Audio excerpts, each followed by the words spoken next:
My name's Nora Caldwell, and if you told me 5 years ago that my life would take this turn, I would have laughed in your face and kept folding laundry like a good wife. That's what I was, a good wife, or at least I tried to be. I put 13 years into a marriage with a man named Chad who, looking back, had all the loyalty of a stray cat and half the brains. But love makes you blind, and I walked through fire thinking it was just a warm breeze.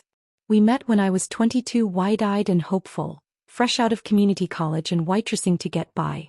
Chad was older, had that smug confidence of a man who'd never had to try too hard in life.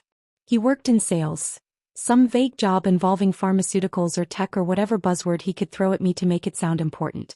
He had a great smile, made people feel seen, and always knew the right thing to say at the right time. I mistook charm for character. A lot of us do. Our first few years were good. Not perfect, but good enough to make me think this is what marriage is. He made promises. Kids, a house, maybe a dog someday, and I clung to every one. I got pregnant with Maddie in our 4th year. She was my anchor, my everything, even when things between Chad and me started slipping. He got distant. Always tired. Business trips became more frequent. His phone never left his pocket, and he'd suddenly start showering before bed. But I told myself he was just stressed, that he loved us, that I could fix it if I just tried harder. I cooked. I cleaned. I worked part-time while raising our daughter. I stayed thin, I stayed patient. I stayed loyal. And then the night that broke me. It was early spring. I was about 10 weeks pregnant with our second baby. I hadn't told many people yet, not even my mom. It was too soon, too fragile. I started bleeding around midnight. At first I thought maybe I was overreacting, but the pain came in waves like contractions, and I just knew. I called Chad first, second, and third. 11 missed calls total. He didn't answer a single one. I drove myself to the ER, white-knuckling the steering wheel, feeling myself come undone with every mile. And there I was, in a sterile hospital room, clutching a blood-streaked gown over my stomach, staring at an ultrasound screen with no heartbeat. The nurse tried to be gentle, but there's no soft way to say your baby is gone. She offered to call someone for me. I told her no. Because who would I call? The man who was supposed to love me was God knows where, doing God knows what. I didn't find out the truth until a week later. A guy named Mark messaged me on Facebook. I didn't know him, but he sent screenshots, texts between his girlfriend Melissa and Chad, pictures, hotel receipts, conversations spanning 2 years. Apparently, Melissa had been stringing along Mark while seeing Chad on the side. And now, like some twisted version of karma, Mark found out, and decided I should know too. The worst part, I recognized Melissa. She worked with Chad. She'd been to our house. She once held Maddie in her arms and called her adorable. And while I was losing our child alone in a hospital bed, Chad was with her, in a room with clean sheets and 2 wine glasses on the nightstand. He came home the next morning smelling like expensive cologne and stale excuses. I was sitting at the kitchen table, screenshots printed and waiting like loaded ammunition. He didn't even flinch. He just stared at them, then at me like he was inconvenienced. I know, I said quietly. I know everything. He blinked. Shrugged. Well, you were always tired anyway. Always crying about something. That was it. That was his defense. No apology. No explanation. Just cold detachment. Like I was a business deal he was done negotiating. I wanted to scream. I wanted to smash his coffee mug against the wall and make him bleed like I had bled. But I didn't. I nodded. And I swallowed that rage like a bitter pill. I stayed. 3 more months. People always ask me why. Why didn't you leave right away? Why didn't you kick him out, take him for everything, burn it all down? Because I was scared. I had an 8-year-old daughter, a part-time job, and a house with a mortgage I couldn't carry on my own. And more than that, I had shame. Shame that I'd failed at something I'd poured myself into for 13 years. Shame that I hadn't seen the signs sooner. Shame that the man I chose to raise a family with had turned into someone so cruel, and I hadn't noticed until it was too late. So I played normal. I tucked Maddie into bed every night. I packed lunches. I folded laundry like nothing had changed, even though everything had. And then one morning I got up early and filed for divorce. Quietly. No scene. No warning. I wanted control, for once. When the papers were served, I didn't even look him in the eye. I waited until the next morning during breakfast to tell him. He laughed. Laughed like it was some kind of joke. You're serious? He said, eyes wide. You're actually doing this? I nodded, buttering Maddie's toast. You'll need to find somewhere else to stay. By Friday. He spit his coffee all over the counter like he'd been shot. It was the first time I'd ever seen him truly caught off guard. He stood up, voice rising. You'll never do better than me, Nora. You think someone's gonna want you with a kid and all your baggage? Good luck. I smiled, but not because I thought it was funny. Because deep down I knew I would. I hadn't met Jack yet. But I already knew.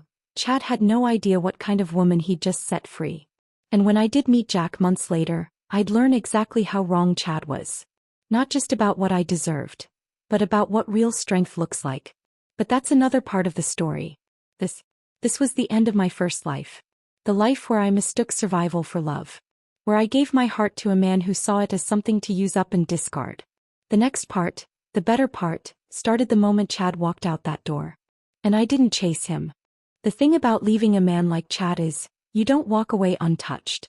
You carry things, small heavy things you don't always see but feel every single day. Doubt. Guilt. A kind of loneliness that doesn't ease just because the wrong person is gone. After he left, the house felt hollow. Like I'd pulled out the tumor but the body was still bruised. Maddie asked questions I didn't have answers to. I tried to keep things normal. Same bedtime, same lunchbox notes. But at night after she was asleep, I'd sit at the kitchen table in silence, listening to the buzz of the refrigerator and wondering who I was without him. For 13 years, being Chad's wife was my identity. Now I was something new. Or maybe something I hadn't met yet. The divorce finalized without much fight. Chad didn't contest custody. He probably thought being a part-time dad was easier than faking interest. The child support was minimal, barely enough to cover Maddie's school shoes. But I didn't push. I wanted him out of our lives more than I wanted his money. I picked up extra shifts at the local clinic, clerical work, front desk. Nothing glamorous, but it kept the lights on and gave me structure. On weekends, I'd take Maddie to the park, or we'd have pancakes in bed and watch reruns of old cartoons. I started doing small things just for me. Yoga in the mornings, old mystery novels at night, even tried painting again. Badly, but it was mine. And then one humid Saturday in July, my brakes gave out.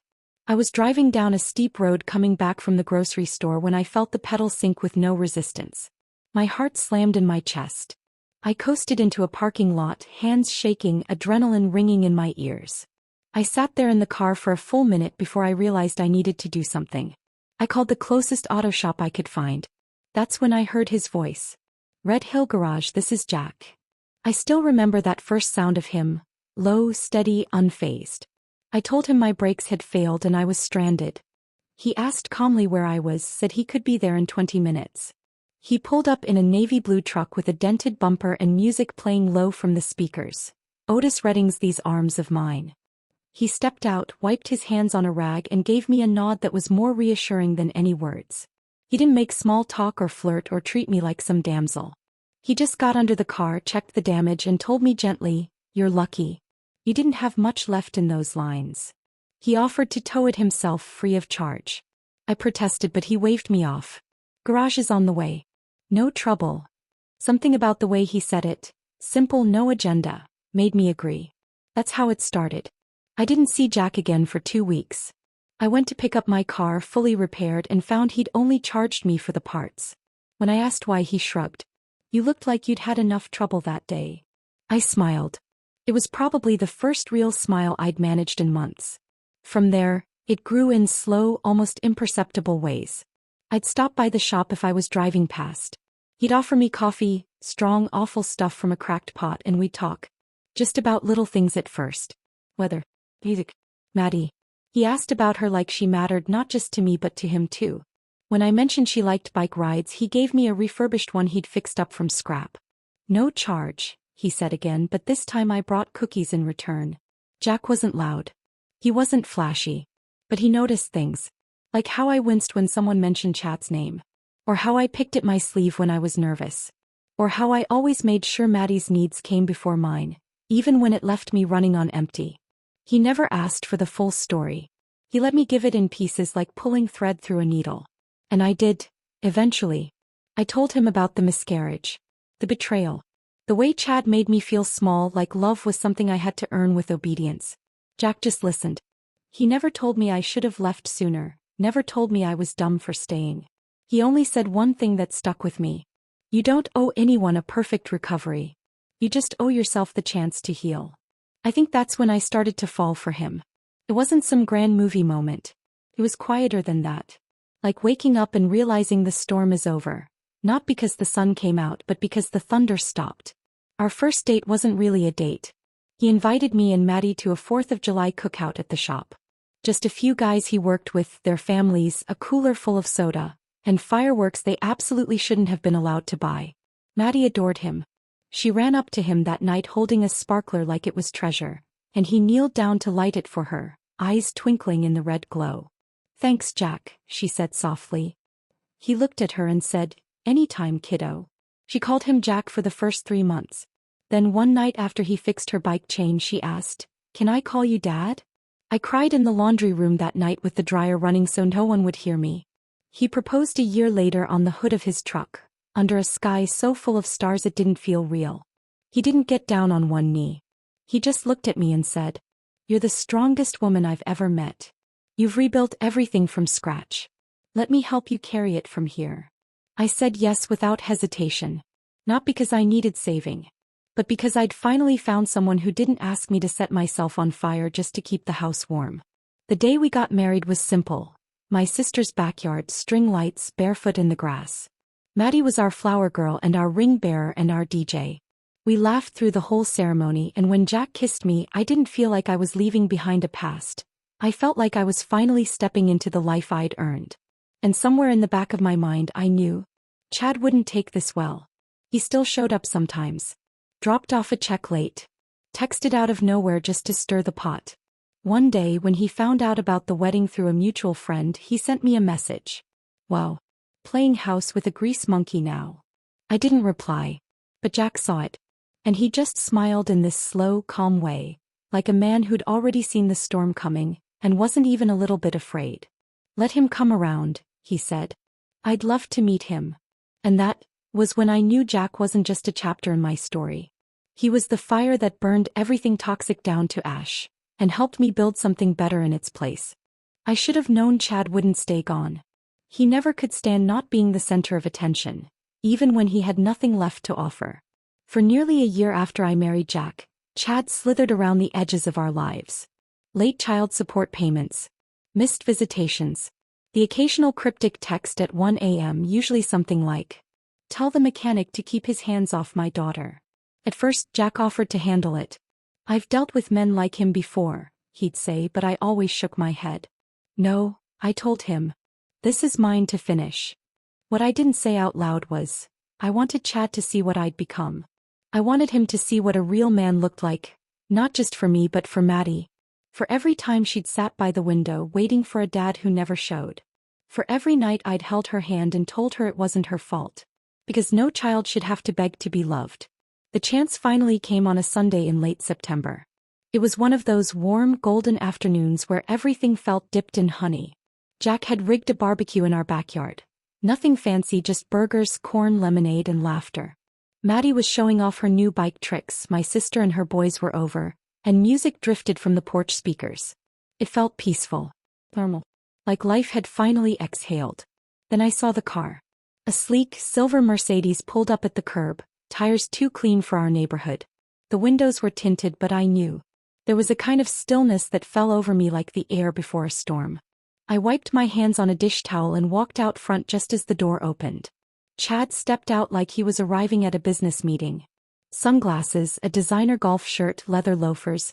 He always dressed to impress, even when there was nothing left to sell. He looked older.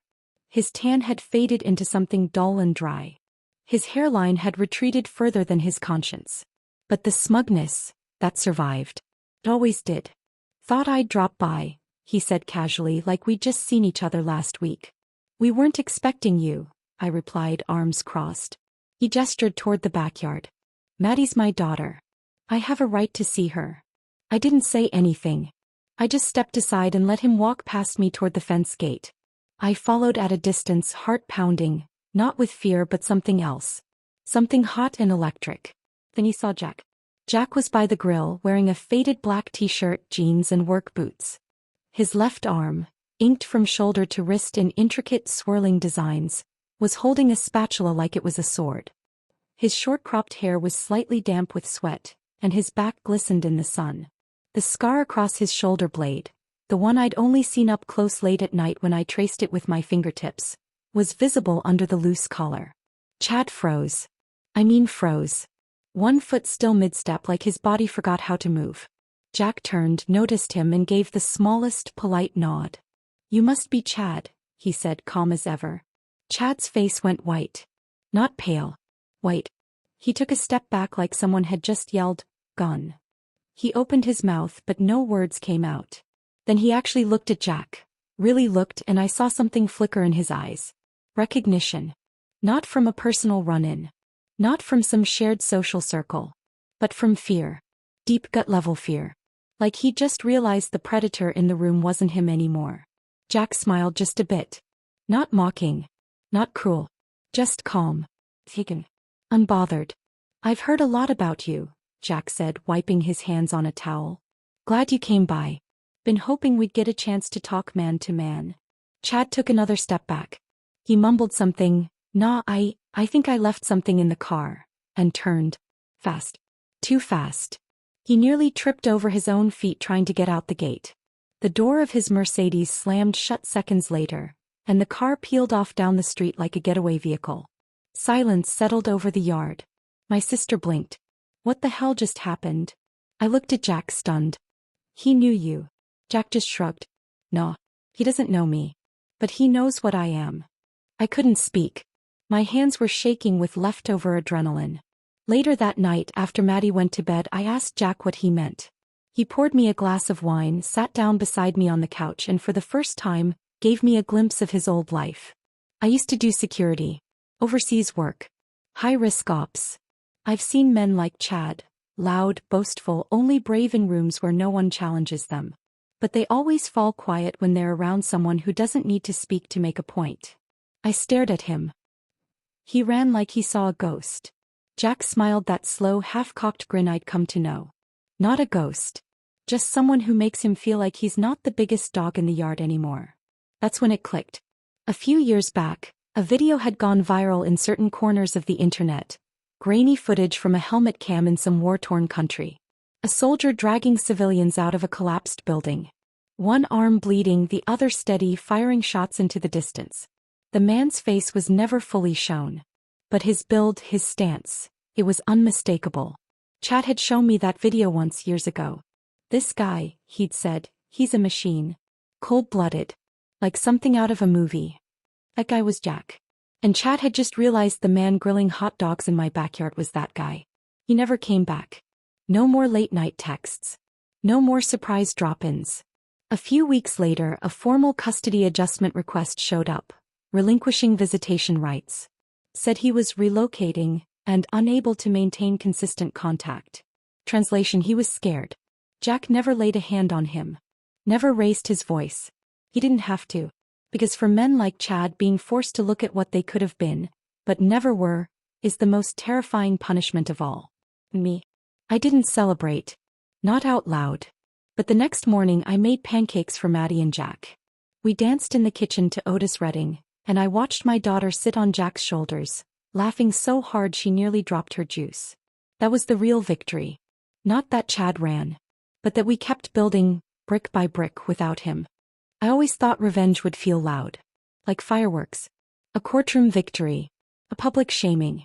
Something cinematic with gasps and applause and slow motion strutting away from flames. But when it finally came, when the man who shattered me disappeared in his own fear, it didn't feel loud at all. It felt quiet. Satisfying in the way only peace can be, not pride. Chad never came back after that Sunday in our backyard. Not a call. Not a drop-in. Not even one of his cowardly late-night texts. It was like seeing Jack triggered some ancient survival instinct in him. Like he realized for the first time in his life he was prey, not predator. But he didn't disappear immediately. There was still one last flicker of the old Chad, the man who always had to have the final word. A week after he fled, I got a letter.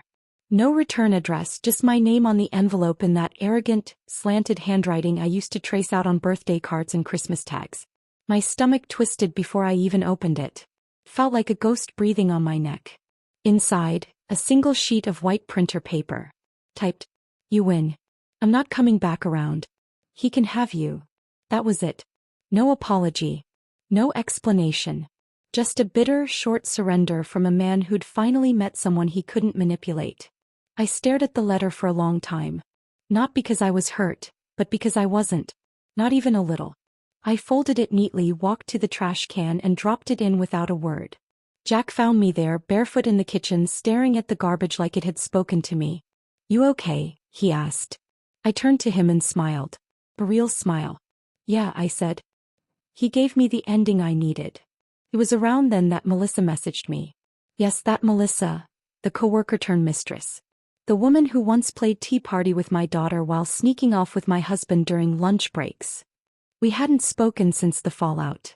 I figured she faded back into whatever shallow world she came from. Her message was awkward. Wordy. Apologetic in a very, please don't reply with venom kind of way. She said she was sorry for her part in everything and wanted to clear the air, even though I hadn't asked. But the kicker was buried halfway through the paragraph dump. "He's been kind of spiraling since the day he came to your place. I think he thought you'd be crying or still bitter. Instead he saw that guy, your new husband, and I swear he hasn't slept right since. He's living in a trailer near Corpus now. Says he needed a change. He's working part-time at a boatyard as a security guard. He's paranoid, jumps at noises. Sleeps with a bat under the bed. Always checking the locks. You didn't do anything, did you?" I didn't respond. Not because I couldn't, but because what was the point? If Chad now sleeps with one eye open, it's not because Jack made a threat. Jack doesn't need to threaten. The silence does the job for him. No, you know what ruined Chad? It wasn't Jack's presence. It was my absence. He realized, too late, that he no longer had any say in my life. That I wasn't the woman he could emotionally manipulate, gaslight, or guilt anymore. That I had rebuilt my world without him, better than anything he ever gave me, and that the version of me who used to cry in hospital beds and beg for return texts was dead and buried. That's the part that broke him. Our life now is simple, but in all the ways that matter. Jack works the garage Monday through Friday.